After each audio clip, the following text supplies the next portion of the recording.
नमस्कार। इस happiness and wellbeing की श्रृंखला में हमारा जो अगला सेशन है वो है स्ट्रेटजीज टू इम्प्रूव हैप्पीनेस। जैसा कि हमने पिछले सेशन में प्रॉमिस किया था, इस बार हम ज़्यादा वीडियोस के थ्रू क्या स्ट्रेटजीज हो सकती हैं और ज़्यादा खुश होने के लिए और खुशी को समझने के लिए उनका हम ज़्यादा से ज़्यादा इस्तेमाल करेंगे। ये जो वीडियोस हैं वो हमने साइकोलॉजी से, मोटिवेशनल स्पीकर से और स्पिरिचुअल गुरुज से लिए हैं और उसके साथ साथ फिर उनकी साइकोलॉजिकल इंटरप्रिटेशन उसमें डाली है ताकि हम समझ पाएं कि कैसे psychologist, spiritual gurus, motivational speakers कहीं ना कहीं एक ही पॉइंट पर फोकस कर रहे हैं कि हमारे जो थॉट्स, इमोशन, बिहेवियर, ये तीनों एस्पेक्ट्स ऑफ ह्यूमन बिहेवियर बहुत इंपॉर्टेंट है। इसमें हमने जो पहला वीडियो लिया है वो है what is happiness, learn how to be happy in life. इस वीडियो में एक बार फिर से पिछले सेशन में जो हमने बातें करी थी उन बातों को दोहराया गया है और स्ट्रेंथन किया गया है और आखिर में ये बताया गया है कि कैसे हमारा व्यवहार दूसरों को और खुश रख सकता है और हमें भी और ज्यादा खुश कर सकता है। सबसे पहले इस वीडियो में, क्योंकि ये वीडियो इंग्लिश में है, इसलिए इन वीडियोस को पहले हम जो स्पेशली बाहर दूसरे देशों से बनाए हुए हैं उनको हम एक बार फिर बोलचाल की भाषा में समराइज करना चाहेंगे ताकि जिस टाइम आप उन वीडियोस को देख रहे हैं तो आप कहीं भी डिसकनेक्टेड फील ना करें। इस वीडियो में जो हमने पहला वीडियो, जैसे मैंने आपको बताया, what is happiness, learn how to be happy in life, इस वीडियो में सबसे पहले जो जिक्र किया गया है वो ये कि हैप्पीनेस की क्या इम्पोर्टेंस है। जैसे इन्होंने बताया है कि जो हैप्पीनेस है वो लगभग हजारों किताबें इस पे छपी है और ये जो हैप्पीनेस विषय है, जो सब्जेक्ट मैटर है, जो कोर्स है, वो बहुत सारी यूनिवर्सिटीज में, टेक्नोलॉजी इंस्टीट्यूट्स में, मैनेजमेंट इंस्टीट्यूट्स में पढ़ाया जा रहा है। ऐसा नहीं है कि सिर्फ साइकोलॉजी स्टूडेंट्स को हैप्पीनेस को समझने की जरूरत है क्योंकि उनका ये सब्जेक्ट मैटर है, लेकिन उन सब लोगों को जो अपने व्यवहार को और अच्छा बनाना चाहते हैं, जो अपने व्यवहार में और समझ लाना चाहते हैं, उन सब के लिए सब बहुत ज्यादा जरूरी है ये। क्योंकि हमें जो लाइफ में प्रॉब्लम आ रही है वो लाइफ में प्रॉब्लम जब हम दूसरे लोगों के साथ डील कर रहे हैं उस दौरान ज्यादा आ रही हैं बजाय कि जब हम टेक्नोलॉजी का या मशीनरी का इस्तेमाल कर रहे हैं। तो इसलिए हर इंसान को हैप्पीनेस और इससे संबंधित जो फैक्टर्स हैं उनको समझना बहुत जरूरी है। इसी इम्पोर्टेंस को समझते हुए टेक्नोलॉजी इंस्टीट्यूट्स में, मैनेजमेंट इंस्टीट्यूट्स में और यूनिवर्सिटीज में दूसरे सब्जेक्ट्स के साथ भी इस तरह के सब्जेक्ट्स ऑफर करे जाते हैं। हार्वर्ड यूनिवर्सिटी में रिसेंटली ये पाया गया कि हैप्पीनेस पे जो कोर्स था वो सबसे ज्यादा पॉपुलर कोर्स वहां का काउंट हुआ। पिछले 30 सालों में साइंटिस्ट ने इस टॉपिक पर बहुत रिसर्च करी है। गवर्नमेंट पॉलिसीज, मिनिस्टर्स नियुक्त किए जा रहे हैं कि वहां की जो पॉपुलेशन है वो किस तरह से और खुश हो पाए, किस तरह से हम हैप्पीनेस इंडेक्स, हैप्पीनेस लेवल हमारी कंट्री का, हमारी सोसाइटी का, हमारी कम्युनिटीज का बढ़ा पाए। जैसे अगर हम इंडिया का भी एग्जाम्पल लेते हैं यहाँ पर, तो जैसे मैंने पिछले सेशन में भी जिक्र किया था कि मध्य प्रदेश गवर्नमेंट के पास आनंद मंत्रालय अब एक अलग से मंत्रालय है जो खुशी पर, आनंद पर फोकस कर रहे हैं। वो ये देख रहे हैं कॉलेज में, स्कूल में, ऑर्गेनाइजेशन सेक्टर्स में क्या तरीके हैं लोगों की खुशी बढ़ाने के ताकि लोग ज्यादा खुश रहें और उनमें मेंटल टेंशन, स्ट्रेस, एंजाइटी ये ग्रेजुअली कम होए। अभी आपने एक और न्यूज भी देखी होगी जिसमें जो है हैप्पीनेस करिकुलम इन दिल्ली स्कूल्स। तो दिल्ली स्कूल्स में भी अब जो दिल्ली गवर्नमेंट है वो हैप्पीनेस इनके सिलेबस में, इनके करिकुलम में लाने की कोशिश कर रही है ताकि शुरू से हम वो लाइफ स्किल्स सीखें जो हैप्पीनेस से संबंधित हैं, जो हमारे रेजिलियंस से संबंधित हैं, जो हमारी और क्वालिटी ऑफ लाइफ बनाने में मदद करती है। अगेन रिसेंटली हमने 20 मार्च को international day of happiness celebrate किया है, जिस दिन इन ऑल ऑर्गेनाइजेशंस ज्यादा फोकस करते हैं कि हमारा खुशी का क्या लेवल है, किस तरह से हम इसे और इम्प्रूव कर सकते हैं। ये देखा गया है कि जो गूगल डेटा है वो भी ये दिखाता है कि हैप्पीनेस और हैप्पीनेस बढ़ाने की जो तरकीब है उस तरह की सर्च काफी की जा रही है। तो ये वैरायटी ऑफ डेटाज या प्लेटफॉर्म्स हमें ये बताते हैं कि खुशी का आजकल समझना, जानना, अपनी क्वालिटी ऑफ लाइफ को इम्प्रूव करने के लिए कितना ज्यादा जरूरी है। इसके आगे इस वीडियो में जनरेशन्स का कंपैरिजन करा गया है और ये बताया गया है कि जो हम आज के टाइम में, मेरे ख्याल से सबसे ज्यादा अगर हम पिछली जनरेशन्स को कंपैरिजन करें तो हम बहुत ज्यादा कंपैरेटिवली धनी हैं, हम ज्यादा शिक्षित हैं, हम ज्यादा लंबे समय तक जी रहे हैं, यानी कि दीर्घायु भी हैं हम हैं। लेकिन हम ये नहीं कहेंगे कि हमारी जनरेशन सबसे खुश जनरेशन है। इसलिए हमें ये समझने की जरूरत है कि हम किस तरह से और खुश हो पाएं। आगे इस वीडियो में यूएस डेटा पर बात करी गई है और ये बताया गया है कि जो यूएसए है वो सबसे ज्यादा धनी और सबसे ज्यादा पावरफुल कंट्री है और इसमें जो टेक्नोलॉजी वाइज भी अगर हम बात करें तो सबसे ज्यादा एडवांस्ड टेक्नोलॉजी वहां पर है। लेकिन ये जब कंट्रीज का कंपैरिजन होता है तो ये कंट्री सबसे खुश देश नहीं है। इसका 2017 जो वर्ल्ड हैप्पीनेस रिपोर्ट थी उसमें 17वां नंबर था, 17th नंबर था। तो यहाँ ये बताया गया है कि ये जो चीजें होते हुए भी अगर हम खुश नहीं हैं, जो डायरेक्टली और इनडायरेक्टली खुशी को प्रभावित करने वाले फैक्टर्स होने चाहिए, तो इसका मतलब कुछ और फैक्टर्स हैं जिन्हें हमें रिवील करना चाहिए, जिनके बारे में हमें समझना चाहिए और ये जानना चाहिए कि क्यों हमारा हैप्पीनेस लेवल इन सब फैसिलिटीज के साथ भी ऊपर नहीं जा रहा है। इसी वीडियो में आगे इन्होंने कंपेयर किया है जिस टाइम पे यूएसए इकोनॉमिक प्रॉब्लम्स फेस कर रहा था और इन्होंने बोला है कि जिस दौरान इकोनॉमिक प्रॉब्लम्स फेस कर रहे थे उस टाइम के कंपैरिजन में आज का जो डेटा, जबकि इकोनॉमिक कोई प्रॉब्लम नहीं है, उस टाइम पे 18% ज्यादा डिप्रेस्ड पॉपुलेशन है, डिप्रेशन 18% ज्यादा बढ़ा है। तो यहाँ से हमें ये समझ आती है कि फैसिलिटीज अकेली काफी नहीं है, हमें कुछ और स्ट्रेटजीज भी सीखनी होंगी जो हमें मदद करें ये जानने में कि हम ज्यादा खुश कैसे रह सकते हैं।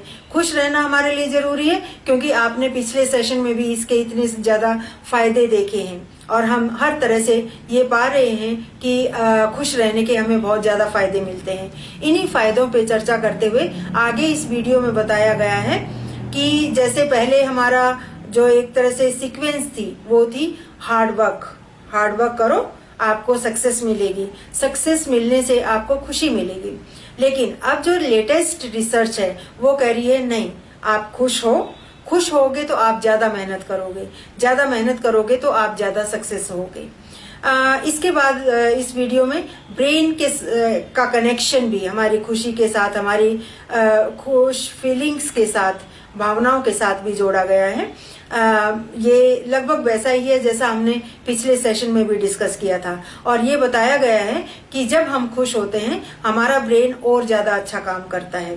और जैसा हमने पिछले वीडियो में भी, पिछले जो सेशन था उसमें भी इसकी चर्चा करी थी कि जब हम खुश होते हैं हम ज्यादा आशावादी होते हैं, ज्यादा हमारी इनकम होती है, हम ज्यादा एक्टिवली गोल्स अचीव करते हैं। जब हम खुश होते हैं उस टाइम हमें तनाव या स्ट्रेस कम होती है। हम उस दौरान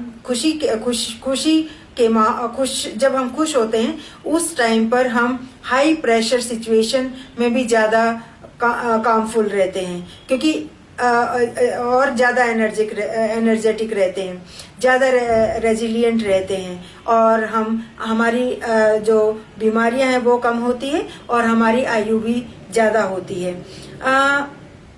इसका एक कारण ये भी है, जब हम स्ट्रेस की और स्ट्रेसफुल सिचुएशन में काम भाव से और शांत भाव से काम करने की बात कर रहे हैं या मैनेज करने की बात कर रहे हैं, उसका मतलब एक ये भी है जो थेरेपीज में भी कई बार डिस्कस हुआ है कि आप एक ही टाइम पर एक्सट्रीम लेवल के खुश और एक्सट्रीम लेवल के नाखुश नहीं हो सकते। तो अगर आप बहुत खुश हो तो धीरे धीरे ये नाखुशी की तरफ जाएगा। और अगर हमें ये पता है कि ये एक सीक्वेंस है, ये एक लहर है जो धीरे धीरे जाएगी, तो जिस टाइम हमें पता लगा उसी टाइम हम इंटरवीन करके अपनी नाखुश होने की जो प्रक्रिया है उसको हम रोक सकते हैं। तो यहाँ इस वीडियो में एक बार फिर से इस बात पर बहुत जोर दिया गया है कि हैप्पीनेस हमारे लिए क्यों बहुत इम्पोर्टेंट मुद्दा है। इसके बाद इन्होंने जो ब्रेन में चेंजेस हैं उनका भी जिक्र किया है। जैसे जब हम खुश होते हैं तो हमारे ब्रेन में कुछ केमिकल्स हैं जो रिलीज होते हैं, न्यूरोकेमिकल्स हैं जो रिलीज होते हैं, जिनका हमें बहुत बहुत फायदा होता है। तो इसका मतलब ये हुआ कि हमारे जो थॉट्स हैं, हमारे जो इमोशंस हैं, हमारी जो सोच है, हमारी जो भावनाएं हैं, वो केंद्रित हैं, वो किस तरह की हैं, वो पॉजिटिव एटीट्यूड वाली हैं या नेगेटिव वाली हैं। अगर ये पॉजिटिव वाली हैं तो हमारा ब्रेन एक तरह के केमिकल्स रिलीज करता है जो हमें और खुश रखते हैं, और अगर ये नेगेटिव हैं, नकारात्मक हैं, तो दूसरी तरह के केमिकल्स यहाँ रिलीज होते हैं, जिसके कारण हमारे व्यवहार पर, हमारी बॉडी पर, हमारे मेंटल प्रोसेसेस पर इसका नेगेटिव असर पड़ता है। आगे इस वीडियो में कहा गया है जो बहुत ही इम्पोर्टेंट पॉइंट है कि अगर हमें बदलाव लाना है तो ये बदलाव हमें सबसे पहले अपने आप में क्रिएट करना होगा। हमें अपना सकारात्मक एटीट्यूड, हमारा सकारात्मक रवैया होना होगा जिसके साथ हम और ज्यादा खुश रहें। और ये कह रहे हैं कि इस वीडियो में आगे बताया गया है कि एक ऐसी दुनिया की कल्पना कीजिए जिसमें और ज्यादा खुशी हो, जिसमें और ज्यादा करुणा हो, जिसमें और ज्यादा आशावादी व्यवहार हो, जिसमें और ज्यादा आनंद में हम हों। लेकिन इस माहौल को क्रिएट करने के लिए हमारा कंट्रीब्यूशन भी चाहिए। और इन्होंने कहा है कि जो हमारा व्यवहार है वो एक ऐसा है, throwing payable in the pond. Throwing payable in the pond means एक कुएं में या एक तालाब में पत्थर फेंकना। जब आप इस पत्थर को फेंकते हैं तो इसकी तरंगे दूर तक जाती हैं। ठीक वैसे ही जब हम समाज में किसी भी तरह का व्यवहार करते हैं, हालांकि ये खुशी के रेफरेंस में कहा गया है, लेकिन जिस तरह का भी आप व्यवहार करते हो उसकी तरंगे दूर तक जाती हैं। या आप कल्पना कीजिए, आप खुशनुमा व्यवहार अपने किसी के साथ कर रहे हैं, आप एग्रेसिव व्यवहार किसी के साथ कर रहे हैं, आप दुख देने वाला व्यवहार किसी के साथ कर रहे हैं, इन सब की तरंगे काफी हद तक दूसरे इंसान पर भी जाती हैं, या जो भी आपकी सराउंडिंग में दूसरे लोग हैं उन तक भी जाती हैं। ठीक उसी तरह से, क्योंकि यहाँ पे हम हैप्पीनेस की बात कर रहे हैं तो हैप्पीनेस का ही जिक्र कंटिन्यू रखेंगे। तो जब आप खुशनुमा व्यवहार करते हैं, जिसको हमने इससे अगले वीडियो में भी दिखाया है, जब हम खुशनुमा व्यवहार करते हैं तो ये तरंगे आगे तक जाती हैं, दूसरे लोगों तक जाती हैं। जिन जिन लोगों के कांटेक्ट में आप आए, आपने जैसा व्यवहार उनके साथ किया, उन पर भी इसका असर पड़ा। इस तरह से हम यहाँ पर हजारों बोला गया है, लेकिन हम सैकड़ों लोगों को तो अपने व्यवहार से प्रभावित अपनी दिनचर्या में करते ही हैं। और अगर ये व्यवहार हमारा खुशनुमा है, हाँ, दूसरों को खुशी देने वाला है, ये पॉजिटिव व्यवहार है, तो आप ये समझिए कि जब ये व्यवहार आप अपने पेरेंट्स के साथ कर रहे हैं, अपने टीचर्स के साथ कर रहे हैं, अपने सिबलिंग्स के साथ कर रहे हैं, अपने फ्रेंड्स के साथ कर रहे हैं, अपने घर में कर रहे हैं, अपने गांव में कर रहे हैं, अपने शहर में कर रहे हैं, अपने कॉलेज में कर रहे हैं, जहां जहां पर आप ये व्यवहार कर रहे हैं, उसकी तरंगे, उसका खुश मिजाज हर उस माहौल में आगे जा रहा है। और जब हम ये खुशी की लहर फैलाते हैं तो हम और ज्यादा खुश हो जाते हैं। In the last 6 months, more than 1,000 books have been published about it. Universities around the world are teaching on it. For 30 years, scientists have been studying it. Governments are appointing cabinet positions to oversee it. The United Nations named an official day after it. Google Analytics prove people are searching for it. In fact, it's one of humanity's oldest pursuits. Happiness. We are wealthier, more educated, and live longer than any previous generation.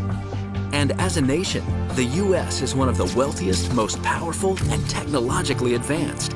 And in the most recent World Happiness Report, the United States ranked 17th. And during the Great Depression, when there was little to be happy about, we were actually 18% less depressed than we are now. We have been taught that hard work equals success, which equals happiness, right? Wrong. Research proves happiness is actually a precursor to success, not the other way around. Did you know? Neuroscience proves that we are hardwired to perform at our best when we are happy.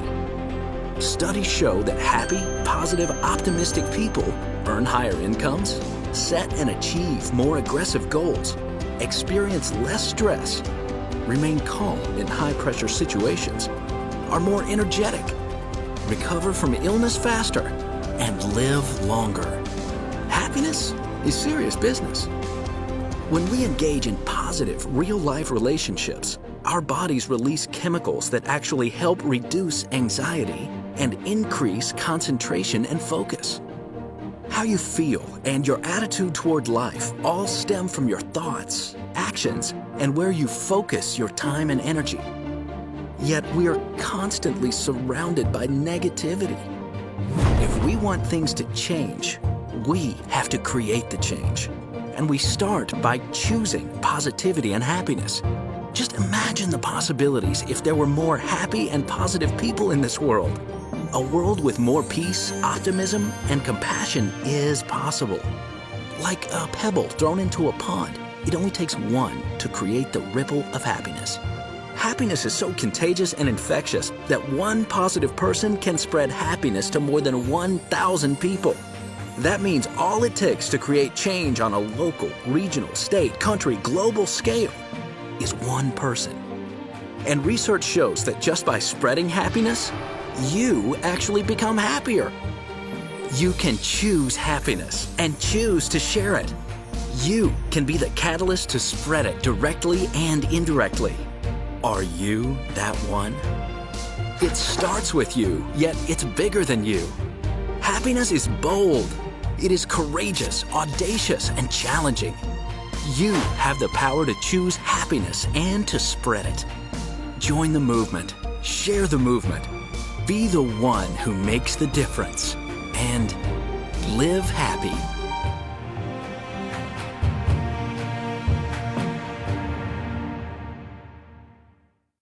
आशा है आपको हमारा पहले वाला video पसंद आया होगा।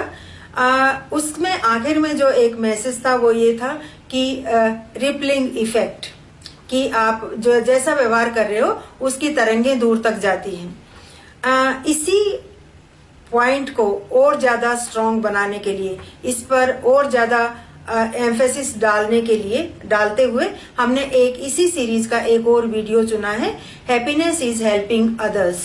Happiness जो है वो दूसरों की मदद करना है। और इसका जो रिपलिंग इफेक्ट है वो चारों तरफ फैलता है, उसकी तरंगे चारों तरफ फैलती हैं। जैसा व्यवहार हम करते हैं वैसा ही व्यवहार हमें लौट कर आता है। और अगर हम खुशनुमा व्यवहार करते हैं तो हम खुशनुमा माहौल बनाने में सक्षम हैं, और इस खुशनुमा माहौल का हम पर भी फिर और ज्यादा पॉजिटिव और ज्यादा हैप्पी बनाने में हमारी मदद करता है।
ที่สวย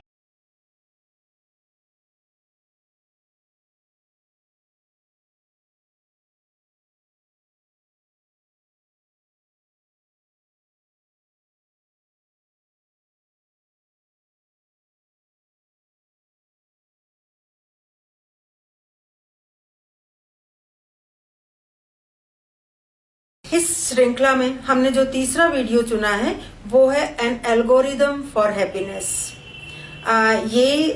जो हमने वीडियो लिया है ये मो गोवेटो, जिन्होंने एक सीरीज ऑफ वीडियोस प्रिपेयर करे हैं लोगों को की खुशी को एल्गोरिदम की तरह क्रैक करने के लिए, उसे समझने के लिए। इनकी जो बुक है सॉल्व फॉर हैप्पीनेस, इस किताब में और इनके वीडियोस में अगर आप देखते हैं तो इन्होंने इंजीनियरिंग अप्रोच ली है हैप्पीनेस को समझने के लिए। हालांकि कहीं ना कहीं जब हम इन सब बातों को देखते हैं तो चाहे वो स्पिरिचुअलिटी का पर्सपेक्टिव हो, चाहे वो नॉन साइकोलॉजी या नॉन सोशल साइंटिस्ट एक्सपर्ट्स का पर्सपेक्टिव हो, या सोशल साइंसेज या साइकोलॉजी का पर्सपेक्टिव हो, इन कहीं ना कहीं इन सब में जो है एक दूसरे से काफी जुड़ाव है। तो ये अलग होते हुए भी, क्योंकि बेसिक जो हमारी यूनिट है वो हमारा व्यवहार है, तो जब हम इन चीजों को समझते हैं वो इस व्यवहार की अंडरस्टैंडिंग से कहीं बहुत दूर नहीं जाते। इस वीडियो में बताया गया है जो बहुत इंटरेस्टिंग है और हमारे लिए बहुत आसान तरीके से ये बहुत आसानी से हमें ये समझाता है कि हमारी खुशी किस बात पर निर्भर करती है, जो हमारी अपनी इसकी एक्सप्लेनेशन है। इस वीडियो में जो मैं अभी आपको समराइज भी करूंगी, ये बताया गया है कि जो हमारी खुशी है वो इस बात पर निर्भर करती है कि हम उसे कैसे एक्सप्लेन कर रहे हैं, हम उसकी क्या व्याख्या दे रहे हैं, हम अपनी लाइफ के जो इवेंट्स हैं उनकी क्या इंटरप्रिटेशन दे रहे हैं। जैसे इन्होंने जो शुरू किया है ये आपको बहुत अच्छे से समझ आएगा क्योंकि इसमें हमने हिंदी कैप्शंस भी डाले हुए हैं। जैसे इन्होंने सबसे पहले जो एग्जाम्पल दिया है वो ये कि जो हम सब की life half glass empty half glass full, वो हाफ कहाँ तक है वो हर बंदे का अलग अलग हो सकता है। तो जो हाफ ग्लास फुल है उसके लिए हमें ग्रेटफुल होना चाहिए, उसके लिए हमें थैंकफुल होना चाहिए कि हमें ये फैसिलिटीज मिली, हमें ये स्ट्रेंथ्स मिली, और आधा ग्लास हमारा खाली है। अब ये जो आधा ग्लास खाली है, यहाँ स्पीकर हमें समझाते हैं कि सबसे पहले हमें अपने आप से पूछना चाहिए, can I do something for it. जो ये आधा ग्लास खाली है इसके लिए मैं कुछ कर सकता हूँ, क्या कर सकता हूँ मीन्स कि इसको भरने के लिए क्या मेरे हाथ में कुछ है। अगर आपके हाथ में कुछ है तो आपको उसके लिए खूब मेहनत करनी चाहिए, उसको पाने की पूरी तरह से ऑनेस्टी के साथ कोशिश करनी चाहिए। और यही हमारे एक तरह से कहो कि मीनिंग ऑफ लाइफ है या पर्पसफुल लाइफ है कि हम जिन चीजों को ये समझते हैं कि ये हमारी लाइफ में होनी चाहिए और नहीं है, उनको पाने के लिए हम हमेशा ग्रो करते रहते हैं। We are program to grow, और यही ग्रोथ हमारी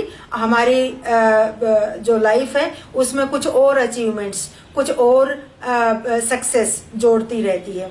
उसके बाद आधा जो खाली ग्लास है उसमें एक जो हिस्सा है वो ये भी है कि आप उसमें कुछ कर नहीं सकते, वो आप नहीं अब गेन कर सकते। यहाँ स्पीकर ने हमें समझाया है कि जो आप नहीं ऐड कर सकते वहां पर अपना emotion focused approach, accept it.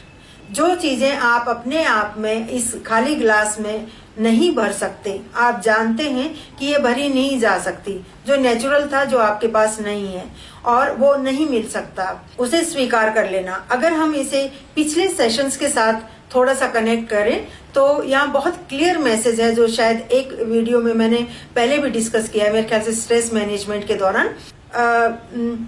Emotion focused approach और प्रॉब्लम फोकस्ड अप्रोच, दो अप्रोच हमारे पास हैं प्रॉब्लम सॉल्व करने के लिए। प्रॉब्लम फोकस्ड अप्रोच, जो हम प्रॉब्लम है और उसको हम सॉल्व कर सकते हैं, हमें उस पर काम करना चाहिए। जिस पर हम नहीं कर सकते वहां अपने इमोशंस को मैनेज करके हमें खुश होना है, हमें समझना है कि ये क्या है। उसके बाद इन्होंने जो बहुत ही इम्पोर्टेंट पॉइंट है अगला, उस पे हमारा ध्यान खींचते हुए बताया है कि खुशी वो नहीं है कि आपको कितना मिला, खुशी इस बात पर निर्धारित है कि आपने जो मिला उसको कैसे इवेलुएट किया। इसका मतलब ये हुआ कि लाइफ में आपके पास क्या है वो आपकी खुशी डिटरमिन नहीं करता। आपकी खुशी डिटरमिन करता है कि जो आपके पास है आप उसे कैसे इवेलुएट करते हैं, उसको आप कितनी तवज्जो देते हैं। तो जैसे एक बहुत आसान सा एग्जांपल यहाँ पर हो सकता है कि जैसे दो स्टूडेंट है, एक स्टूडेंट को 60% मार्क्स मिले, वो बहुत खुश है। दूसरे स्टूडेंट को 80% मार्क्स मिले, वो बहुत नाखुश है। और हो सकता है कि वो इतना नाखुश हो कि उसे डिप्रेशन हो जाए। अब इन दोनों स्टूडेंट्स का अगर कंपैरिजन करें, जो 60 वाला स्टूडेंट था, 60% वाला जो स्टूडेंट था, उसको हो सकता है कि इतनी सी उम्मीद हो कि जितना मैं पढ़ा हूं या जो मेरी कैपेसिटी है उसके अनुसार मुझे 58% नंबर मिल जाने चाहिए, वो बहुत होगा, या 56% नंबर मिल जाने चाहिए, वो बहुत होगा, और उसे 60 मिले, वो बहुत खुश है। 80% वाला स्टूडेंट हो सकता है ये सोच रहा हो कि नहीं, मेरे नंबर तो 90 से नीचे नहीं आने चाहिए थे, मुझे इतना स्कोर चाहिए, और उसके लिए जो भी है मेहनत करी या उस लेवल तक ना कर पाया, लेकिन वो अपने रिजल्ट से अब ना खुश है। तो यहाँ पर ये देखिए, अगर हम ऑब्जेक्टिवली देखते हैं तो 60% वाला खुश है, 80% वाला खुश नहीं है। तो यहाँ पर ये हुआ कि ये जो रिजल्ट आया उसको किस स्टूडेंट ने किस तरह से इवेलुएट किया, वो इम्पोर्टेंट है, बजाय कि उसका एक ऑब्जेक्टिव लेवल कि वो 60% है या वो 80% है। इसके आगे जो इन्होंने अगला पॉइंट दिया है, जो हमने शायद पहले भी इस पॉइंट को हमने डिस्कस किया है जिस दौरान हम टाइम मैनेजमेंट स्ट्रेटेजीज की बात कर रहे थे, कि जो फन है, जो एंटरटेनमेंट है, जो हम कई बार अपनी मुश्किलों से बचने के लिए, अपनी अनसेटिस्फाइड लाइफ और अपने नेगेटिव थॉट्स जो हमें बार बार परेशान कर रहे होते हैं, उनसे बचने के लिए, जैसे पार्टीज करना, आजकल कंप्यूटर पर गेम्स खेलते रहना, कुछ और एंटरटेनमेंट में घुसे रहना, और कोई फन करते रहना, इस दौरान क्या है कि आप अपने उन नेगेटिव थॉट्स से बचने के तरीके ढूंढ रहे हो। लेकिन आप जैसे ही इस फन से, इस एंटरटेनमेंट से दूर आएंगे, आपको वो फिर से घेर लेंगे। इसलिए हमारी जो लाइफ है उसमें फन, एंटरटेनमेंट, एंजॉयमेंट या कोई भी और वो चीजें जो हमें बहुत खुश करती हैं, लेकिन हमारी लाइफ में मीनिंगफुली, पर्पसफुली बहुत ज्यादा कंट्रीब्यूट नहीं कर रही, उनका जो है एक हिस्सा होना चाहिए हमारी लाइफ में। लेकिन हमारी लाइफ सिर्फ उन्हीं पर आधारित नहीं होनी चाहिए। जैसे खाने में उसे स्वादिष्ट बनाने के लिए कोई भी उसमें न्यूट्रिशन ना रखे, तो वो एक बार तो हमें अच्छा लगेगा, हमें एंजॉयमेंट देगा, हमें पसंद भी आएगा खाना, लेकिन हमारी बॉडी के लिए और हमारी लंबे समय के लिए वो हमारे लिए फायदेमंद नहीं है। इसलिए इन्होंने बताया है कि जो जिस टाइम हम इस तरह का पार्टीज में या कोई और एंजॉयमेंट कर रहे हैं, उस दौरान हमारा ब्रेन उस नेगेटिव थिंकिंग को, उस अनहैप्पी थिंकिंग को स्टॉप कर देता है, उतने टाइम के लिए सस्पेंड कर देता है। तो वो सस्पेंडेड अनहैप्पी थॉट्स हैं, वो फिर आपको आ घेरेंगे जैसे ही आप इन सब चीजों से दूर जाएंगे। इसलिए उन अनहैप्पी थॉट्स के क्या कारण है, क्या निवारण है, किस तरह से हमें उनके साथ डील करना चाहिए, वो सारी चीजें हमें समझनी चाहिए। हमें एक इनर पीस के लिए, हमें पीसफुल लाइफ के लिए, और हमें हमारे अंतर मन की खुशी और एक तरह से स्टेबल पैटर्न्स के लिए। इसके आगे इन्होंने अपनी लाइफ का एग्जाम्पल दिया है, जिसमें इन्होंने अपने सन्स डेथ का जिक्र किया है, और इन्होंने फिर आगे बताया है कि कैसे मेरे पास दो ऑप्शंस थे, एक अपने आप को डिप्रेशन में जाकर तोड़ देना, और दूसरा उस स्थिति को एक्सेप्ट करके अपनी लाइफ को और अच्छा बनाना, और अपने लिए भी और दूसरों के लिए भी। जैसे इन्होंने कहीं पर ये भी जिक्र किया है कि इनका जो टारगेट है वो है हजारों लोगों को और खुश करना, और ये उसी प्रोजेक्ट पर काम कर रहे हैं। तो ये अपनी लाइफ का एग्जाम्पल देते हुए हमें समझाते हैं कि कैसे हम अपनी लाइफ को और अच्छा बनाने के लिए हर रोज कोशिश कर सकते हैं। आशा है आपको ये वीडियो पसंद आएगा। Happiness is in looking at the glass and seeing the truth of the glass, seeing the half full side and being grateful for it, seeing the half empty side and saying, can I do anything about it? And if not, can I accept it? Truly, happiness is not about what the world gives you, how much water is in this glass. Happiness is about what you think about what the world gives you. Happiness is equal to or greater than the difference between the way you see the events of your life and your expectation of what life, of how life should behave, right? So if life meets your expectations, you're happy. We mix two states. One of them is happiness and the other is fun. Happiness is that peaceful contentment feeling of, I like the world as it is right now. Fun is the modern world's replacement of happiness. It's, you know, when I am unable to reach that state of happiness, what I do is I go out on the weekend and I go to a party and boom, boom, boom, boom, and my brain stops thinking. As long as it stops thinking, I think I feel happy. Not because I'm actually in that peaceful state of happiness, but because I suspended my unhappy thoughts. I lost my son all of a sudden, like from having a happy holiday together to losing him was 4 hours. And the question that hit me at the time was, what can I do now to bring him back? And nothing I could have ever done, including locking myself in a room and crying for the rest of my life, could bring him back. And to me, the whole idea was, I can either choose to suffer, or I can choose to sort of accept life as harsh as it has become, and reset, make that the 0 point, and try to make it slightly better than it is today, make it slightly better tomorrow. Wouldn't it be amazing if I can reach out to 10 million people and just give them that message, which, by the way, seems to work. Everyone that hears it says, yeah, it makes sense, okay? Can you imagine a world where 10 million people are happier? It wouldn't bring Ali back, but it would be slightly better than the day he left.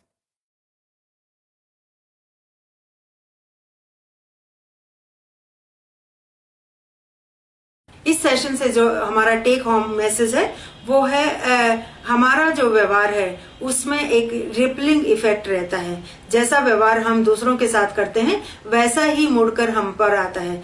इसलिए अगर आप खुशनुमा माहौल रखते हैं तो आपके चारों तरफ जो लोग हैं वो भी खुश रहेंगे और खुशी भरा व्यवहार ही वो आपके साथ करेंगे। दूसरा है, दूसरों की मदद करने से हमें बहुत खुशी मिलती है और हमें इस बात को समझना चाहिए।